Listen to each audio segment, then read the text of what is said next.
ഉണ്ടോ? പട്ടി കത്ത് കിടക്കുന്നുണ്ടോ? ഈ പട്ടി സ്ഥിരം ശല്യമല്ലേ ഇവിടെ? ഇതാ എല്ലാത്തിനും കടിച്ചത്. ഇന്നും കടിച്ചു രാവിലെ. അങ്ങനെ ഓടി വന്ന് കടിച്ചതാ. ഇവിടെ മച്ചാടിയോടൊക്കെ പഞ്ചായത്ത് വേസ്റ്റ് തള്ളാനുള്ള ഒരു പഞ്ചായത്തായിട്ട് മാറിയേക്കുക. ഇത് സി ഗ്രേഡോ ഡി ഗ്രേഡോ ആണ്. ആശുപത്രി പോയി പിന്നെ ഇഞ്ചക്ഷൻ എടുത്താട്ടെ. ഇതിന്റെ അടിയിൽ കൂടെ ഒരു 3 പൈപ്പ് ക്രോസ് വന്നിട്ടുണ്ട് സെന്ററിൽ കൂടെ. അതിന്റെ അകത്ത് കയറി പോയിരിക്കുക പട്ടി. ഇന്ന് രാവിലെ 4 പേരെ കടിച്ചു. ഇന്നലെ 2 കുഞ്ഞുങ്ങളെ കടിച്ചു. അവരിന്ന് മെഡിക്കൽ കോളേജിൽ ഓരോരുത്തരെ കൊണ്ടുപോയിട്ടുണ്ട്, ഓരോരുത്തരെ കോട്ടയത്തോട്ട് കൊണ്ടുപോയിട്ടുണ്ട്. ഇന്നലെ ഉച്ചയ്ക്ക് 3 മണിയാണ് പഞ്ചായത്ത് പ്രസിഡന്റിനെ വിളിച്ച് വിവരം പറഞ്ഞു ഇതുകൾക്ക് ശല്യമാണ്. പ്രസിഡന്റ് ഇതുവരെ ഈ സ്ഥലത്ത് എത്തിയിട്ടില്ല. 2 മെമ്പർമാരെ രാവിലെ വിളിച്ച് 2 മെമ്പർമാർ ഇവിടെ എത്തിയിട്ടുണ്ട്. അവർ ഈ വാർഡില്ലേ. പിന്നെ പഞ്ചായത്തിൽ വിളിച്ചറിഞ്ഞ പറഞ്ഞു പട്ടികപ്പെടുത്തക്കാർ കൊല്ലത്തങ്ങാണ്ട് കിടക്കുന്നതുള്ളൂ, അവർ വന്നെങ്കിൽ ഇത് പിടിക്കാൻ വെക്കുന്നത്. മച്ചാടിയോടൊക്കെ പഞ്ചായത്ത് വേസ്റ്റ് തള്ളാനുള്ള ഒരു പഞ്ചായത്തായിട്ട് മാറിയേക്കുക. ഇത് സി ഗ്രേഡോ ഡി ഗ്രേഡോ ആണ്. മനസ്സിലായി? ഡി ഗ്രേഡ് പഞ്ചായത്തായതുകൊണ്ട് ഈ ബാക്കിയുള്ള പഞ്ചായത്തിലെ മൊത്തം വേസ്റ്റ് കൊണ്ട് തള്ളാനുള്ള ഒരു പഞ്ചായത്തായിട്ട് മാറിയിരിക്കുക പട്ടാളിയോടൊക്കെ പഞ്ചായത്ത്. ഇത് ഇവിടെ ആയിരക്കണക്കിന് പട്ടികൾ കിടക്കുക. ഈ സ്കൂളിലാണ് 36 പട്ടിയെ ഞാൻ ഇന്നലെ എണ്ണി. 36 എണ്ണത്തിന് പള്ളിക്കൂടം തുറക്കാൻ പോവുക. ഇതിന് നാഥനില്ല കളരി പോലെ കിടക്കുക ഇവിടെ. ഈ കുഴിക്കകത്ത് പട്ടിയെ കുഴിച്ചിടാനായിട്ട് നടക്കുന്ന എലിയെ കുഴിച്ചിടുക. കണ്ടോ? ഇതാണ് പഞ്ചായത്തിന്റെ അവസ്ഥ. കണ്ടോ? പെരിച്ചാഴി ഇതിനകത്തുണ്ട് പട്ടിയുണ്ട്. ഞങ്ങൾ ജീവനെ പയ്യുന്ന ഇവിടെ നിൽക്കുക. ഞങ്ങൾ ചെയ്യുന്നതെന്ന് പറഞ്ഞാൽ നാട്ടുകാരോട് പറയാം ഈ പറ്റത്തുള്ള വരല്ലേ എന്ന് പറയാനേ പറ്റൂ. ഇവിടുന്ന് 7-8 പേര് ആ പട്ടിയെ എറിയാനെ കൊണ്ട് അങ്ങോട്ട് വന്നു. ആ പട്ടി എന്നാലും ഞാൻ എൻ്റെ വാതിൻ്റെ അവിടെ നിൽക്കുമായിരുന്നു, മേപ്പോട്ട് കയറുമായിരുന്നു. പട്ടി സ്ഥിരം എൻ്റെ വാതിൻ്റെ അവധിയിലെ താപ്പോട്ട് പോകുന്ന പാടും പട്ടിക്ക് അറിയാൻ വഴി. അങ്ങനെ ഓടി വന്ന് കടിച്ചതാ. ഇവിടെ ഒഴിഞ്ഞു മാറി എൻ്റെ കാലിന്റെ മുട്ടെല്ലാം മുറിഞ്ഞിരിക്കും. മുഖത്തോട്ടാ വന്നേ. ആന്തിയതാന്ന് തോന്നുന്നു, എനിക്ക് സ്ഥിരം അറിയത്തില്ല. പട്ടാഴി വടക്കേക്കര ഗ്രാമപഞ്ചായത്തിൻ്റെ നിരുത്തരവാദപരമായിട്ടുള്ള സമീപനമാണ് ഒരു നേർക്കാഴ്ചയാണ് നമ്മളിവിടെ കണ്ടുകൊണ്ടിരിക്കുന്നത്. ഇന്നലെ ഉച്ചയ്ക്ക് പേപ്പട്ടി ഇറങ്ങി 4-5 വീടുകളിൽ കയറി പിഞ്ചു കുഞ്ഞുങ്ങളെ അടക്കം കടിച്ച് ആ കുട്ടികൾ ഇന്ന് മെഡിക്കൽ കോളേജിലും കിങ്സിലും അടക്കം ചികിത്സയിലാണ്. ആ 2 കുട്ടികളുടെ മുഖത്താണ് കടി കിട്ടിയിട്ടുള്ളത്. ഇന്നലെ ഉച്ചയ്ക്ക് നടന്ന സംഭവത്തിൽ പഞ്ചായത്തിന് കൃത്യമായിട്ട് ഇവിടുത്തെ നാട്ടുകാർ പരാതിപ്പെടുകയും വാർഡ് മെമ്പർ അടക്കം 2 വാർഡുകളിലെ മെമ്പർമാരടക്കം ഇതുമായിട്ട് ബന്ധപ്പെട്ട് പരാതിപ്പെട്ടതാണ്. ഈ നടക്കുന്ന സംഭവം പ്രസിഡന്റിൻ്റെ വാർഡിൽ കൂടിയാണ്. ഈ സ്ഥലത്ത് ഇന്ന് ഈ നിമിഷം വരെയും ഒരു പഞ്ചായത്തിൻ്റെ അധികാരികളോ ഹെൽത്തിൻ്റെ അധികാരികളോ ഒരാളും ഈ സ്ഥലം സന്ദർശിക്കുകയോ ഇതിന് വേണ്ടുന്ന യാതൊരുവിധ നടപടിക്രമങ്ങളോ ഇതുവരെ എടുത്തിട്ടില്ല. പഞ്ചായത്തിൽ ഇപ്പോഴും നമ്മൾ തിരക്കിയപ്പോൾ അറിഞ്ഞത് ഇതുമായി ബന്ധപ്പെട്ട് യാതൊരുവിധ നടപടിക്രമങ്ങളുമായിട്ട് മുമ്പോട്ട് പോയിട്ടില്ല എന്നുള്ളതാണ്.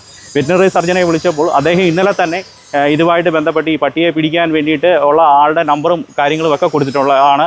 അപ്പോൾ ആ പിടിക്കുന്ന ആളിന് ഒരു 5000 രൂപയോളം കൊടുക്കേണ്ടതായിട്ട് ഉണ്ട്. അത് കണ്ടെത്താനുള്ള ശേഷി പോലും ഈ പഞ്ചായത്തിനില്ലേ എന്നാണ് എനിക്ക് ചോദിക്കാനുള്ളത് ഈ കാര്യവുമായി ബന്ധപ്പെട്ട്. ഇത്രയും ആൾക്കാരെ ഇന്ന് രാവിലെയും 4-5 ആൾക്കാരെ കടിക്കുകയും അവരെ കടിക്കുന്നതുമായിട്ട് ബന്ധപ്പെട്ട് ഇവിടെ നാട്ടുകാർ കൂടുകയും അങ്ങനെയാണ് ഈ പട്ടി ഈ കലങ്ങിൻ്റെ അടിയിൽ കയറി ഒളിച്ചിരിക്കുന്നത്. ഇവിടുത്തെ ജനങ്ങളുടെ പിഞ്ചു കുഞ്ഞുങ്ങളുടെ അടക്കം മുഖത്ത് അടക്കം കടിയേറ്റിട്ടും അതിന് വേണ്ടുന്ന ചികിത്സകളുമായിട്ട് ആ വീട്ടുകാർ പോയണക്കുകയും ഇതുവരെ ഈ പട്ടിയെ പിടിക്കാനുള്ള യാതൊരുവിധ നടപടികളും സ്വീകരിക്കാത്ത പഞ്ചായത്തിൻ്റെ അനാസ്ഥ ഇവിടെ വെളിവായിക്കൊണ്ടിരിക്കുകയാണ്. ഇതിന് വേണ്ടുന്ന നടപടികൾ ഉടൻ തന്നെ പഞ്ചായത്ത് സ്വീകരിക്കണമെന്നാണ് ഇതുമായി ബന്ധപ്പെട്ട് BJPക്ക് പറയാനുള്ളത്. ഇന്നലെ രാവിലെ ഒരു 10:30 ആയപ്പോൾ എൻ്റെ അനിയൻ്റെ മോളോട് മുറ്റത്ത് നിന്ന് കളിച്ചുകൊണ്ടിരിക്കുമായിരുന്നു. അന്നേരം ഈ പട്ടി വന്നിട്ട് ഒരു പ്രകോപനമില്ല ചാടി വന്നിട്ട് ഇങ്ങനെ കഴുത്ത് 2 കൈ ഇങ്ങനെ വെച്ചിട്ട് കണ്ണയിലും ചെറിയുടെ നടുക്കും തൊടയിലും കടിച്ചു. തൊടയിലും കടിച്ച് അങ്ങനെ ഉടനെ തന്നെ ഞങ്ങൾ അടൂർ ഗവൺമെൻറ് ആശുപത്രി കൊണ്ടുപോയി കഴിഞ്ഞപ്പം ഫസ്റ്റ് വാക്സിനേഷൻ കൊടുത്തു കഴിഞ്ഞാൽ ചെറിയുടെ മുറിവ് വലുതായതുകൊണ്ട് അവിടെ ഒന്നും ചെയ്യാനൊക്കത്തില്ലെന്ന് പറഞ്ഞു. അത് സ്റ്റിച്ച് ചെയ്യണമെങ്കിൽ വലിയ ബുദ്ധിമുട്ടാണെന്ന് പറഞ്ഞു. അങ്ങനെ തന്നെ ഞങ്ങൾ അവിടുന്ന് ഉടനെ കിംസ് ഹോസ്പിറ്റലിലേക്ക് കൊണ്ടുപോയി ഇന്നലെ രാത്രി തന്നെ പ്ലാസ്റ്റിക് സർജറി ചെയ്തു. ഇന്നിപ്പോൾ ICUയിൽ ഇട്ടേക്കാണ്. ഇനി കണ്ണിൻ്റെ ഡോക്ടറെ കാണും. ഡോക്ടറെ കണ്ടിട്ട് ബാക്കി കാര്യങ്ങൾ ഡോക്ടർ പറയത്തുള്ളൂ എന്താ അടുത്ത സ്റ്റെപ്പ് എന്ന്. അതുവരെ ട്രീറ്റ്മെൻറ്റിൽ നിൽക്കുക. ഇന്നിപ്പോൾ അത് ജീവനില്ലാത്ത കൺഫേം ചെയ്തിട്ടില്ല, ജീവനില്ലാത്തൊരവസ്ഥയിലാണെന്ന് തോന്നുന്നു കിടക്കുന്നത്. ഡോക്ടർ വന്ന് ഉറപ്പിച്ചാലേ നമുക്ക് പറയാൻ പറ്റുള്ളൂ. അപ്പോൾ വെറ്റിനറി ഡോക്ടറെ വിളിച്ചിട്ടുണ്ട്. പിന്നെ ആരോഗ്യ ഡിപ്പാർട്ട്മെൻറ്റിൽ നിന്ന് ആളുകൾ വന്നിട്ടുണ്ട്, വാർഡ് മെമ്പർമാരുണ്ട്, നാട്ടുകാരുണ്ട്.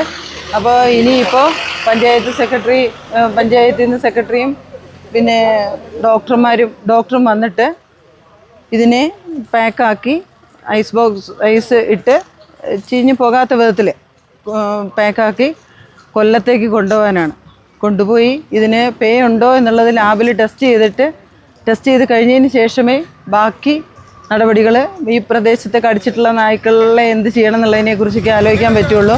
ഞാൻ പട്ടാഴിക്കര പഞ്ചായത്തിൻ്റെ മാലൂർ വാർഡിൻ്റെ മെമ്പറാണ്.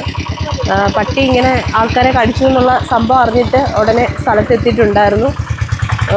പട്ടി ഇപ്പോൾ കലങ്ങിൻ്റെ അടിയിൽ കയറിയിരിക്കുക. സെക്രട്ടറി വിളിച്ച് പറഞ്ഞിട്ടുണ്ട്, പ്രസിഡന്റിനെ വിളിച്ച് പറഞ്ഞിട്ടുണ്ട്. സെക്രട്ടറിയും പ്രസിഡൻറ്റും കൂടെ പിന്നെ പട്ടിയെ പിടിക്കുന്ന ആളെ കോണ്ടാക്ട് ചെയ്തിട്ടുണ്ട്. ആൾ കൊല്ലത്തുനിന്നാണ് വരുന്നത്. അതിനുള്ളൊരു താമസമാണ് ഇപ്പോൾ എടുത്തുകൊണ്ടിരിക്കുന്നത്. ആളുടനെ വന്നു കഴിഞ്ഞാൽ പട്ടിയെ കലങ്ങിൻ്റെ ഇടയിൽ നിന്ന് പിടിക്കാനുള്ള നടപടികളെടുക്കും. പ്രസിഡൻറ്റ് വന്നിട്ടുണ്ട്. മീനം വാർഡിൻ്റെ മെമ്പർ ഇവിടെ ഉണ്ടായിരുന്നു. എല്ലാവരും സംഭവ സ്ഥലത്തുണ്ട്. പക്ഷേ പട്ടി ആയതുകൊണ്ട് നമുക്ക് നേരിട്ട് ഇടപെടാൻ പറ്റാത്തൊരു സന്ദർഭം ആയതുകൊണ്ട് ഇങ്ങനെ തന്നെ നിൽക്കുക. ഒന്നാമത് ഇത്രയും പേരെ കടിച്ചത് മുഖത്ത് തന്നെയാണ്. അപ്പോൾ അതിൻ്റെ ഒരു ടെൻഷനും ഉണ്ട്. നമ്മൾ സ്ഥലത്ത് തന്നെ ഉണ്ട്, പ്രശ്നമൊന്നുമില്ല. പട്ടിയെ പിടുത്തക്കാർ വന്നു കഴിഞ്ഞാൽ ഉടനെ പട്ടിയെ പിടിക്കുന്നതായിരിക്കും.